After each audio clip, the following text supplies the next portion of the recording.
안녕하세요. 슬기로운 뉴특생활입니다. 지적장애 학생의 사회적 능력 증진을 위한 중재, 유아편입니다. 사회적 능력이란 무엇일까요? 다양한 사회적 기술 및 능력을 포함하고 있으며 유아기 및 청소년 발달에 중요한 역할을 하는 것입니다. 적응행동, 사회적 기술, 또래관계 변인을 포함하는 다차원적 구조로 개념화할 수 있습니다. 지적장애 학생들의 일반 학교 배치는 증가하고 있습니다. 하지만 주요 상호작용자는 교사나 보조원 등의 성인으로 오히려 사회성 발달이 지체될 가능성이 있습니다. 이를 해결하기 위한 전략으로는 또래교수 프로그램이 있습니다. 특수학급보다 일반 학급에서 실행되는 것이 훨씬 사회적 상호작용 효과가 높아집니다. 최근에는 장소뿐 아니라 누구를 참여시킬지, 어떤 교육과정을 강조할 것인지, 어떤 교수 기법을 사용할 것인가에 주목하고 있습니다. 지적장애 유아를 물리적으로 배치하게 됐을 때 긍정적인 상호작용 관계가 형성되기도 하지만 또래로부터 거부당하게 되면 장애유아의 사회적 지위가 낮아질 수 있습니다. 따라서 또래와의 긍정적인 관계 형성을 위하여 사회적 기술이 필요합니다. 장애유아에 대한 일반 유아들의 인식 및 태도 개선을 위한 노력이 필요한데 이는 교수적 중재로 이루어질 수 있습니다. 예를 들어 장애유아가 가정통신문을 나눠주고 교사의 심부름을 하는 등 통합학급에서의 중요한 역할을 제공하는 것입니다. 이러한 역할은 학급 활동에 기여하도록 함으로써 장애 학생의 자기인식 및 일반 학생의 장애 학생에 대한 인식을 높여줍니다. 장애유아의 사회적 특성으로는 사회적 행동이 덜 성숙하고 또래 관계 유지가 어려우며 사회적 능력 기술에 결함이 있는 것입니다.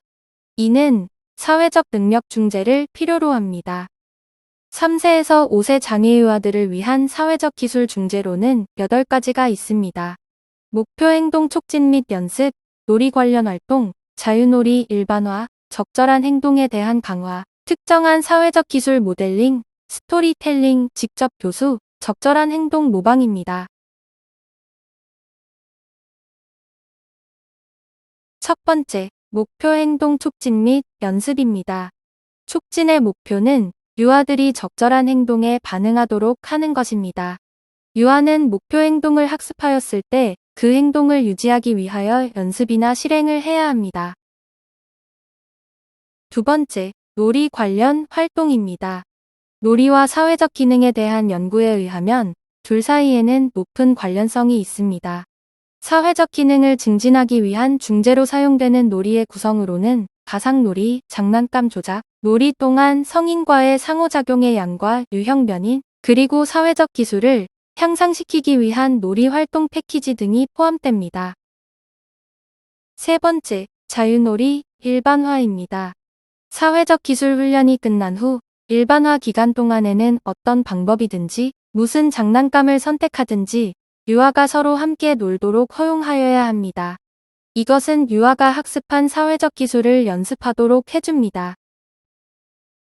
네 번째, 적절한 행동에 대한 강화입니다. 바람직한 행동을 증가시키기 위한 강화에는 적절한 행동을 한 유아에게 체계적인 보상을 하는 것이 포함됩니다. 보상은 유아가 목표 행동을 보다 자주 하도록 동기를 부여합니다. 강화는 연령, 성별, 흥미에 따라 달라져야 하며 초콜릿, 상품 강화물 칭찬, 안아주기와 같은 사회적 강화물이 유아들에게 가장 보편적으로 사용됩니다. 사회적 상황에서는 자연적으로 발생하는 후속 결과가 어떤 행동을 강화하기도 합니다. 다섯 번째, 특정한 사회적 기술 모델링입니다. 또래들의 바람직한 사회적 기술을 모델링하는 것은 사회적 기술이 부족하고 위축된 유아의 사회적 기술을 촉진하는 데 효과적인 방법입니다. 여섯 번째, 스토리텔링은 3세 정도의 유아가 화자와 청자로 참여할 수 있는 활동으로 의사소통을 통해 정서 및 학업 발달을 연계하는 특별한 기회를 제공합니다. 스토리텔링은 다양한 장애유아의 사회 정서적 발달을 성공적으로 증진합니다. 유아들이 자발적으로 스토리텔링과 듣기에 참여하여 즐거운 활동을 찾아내기 때문에 장애 유아들의 사회적 기술 중재로 스토리텔링 요소가 포함될 수 있습니다. 7번째, 직접 교수는 체계적인 교수 접근입니다.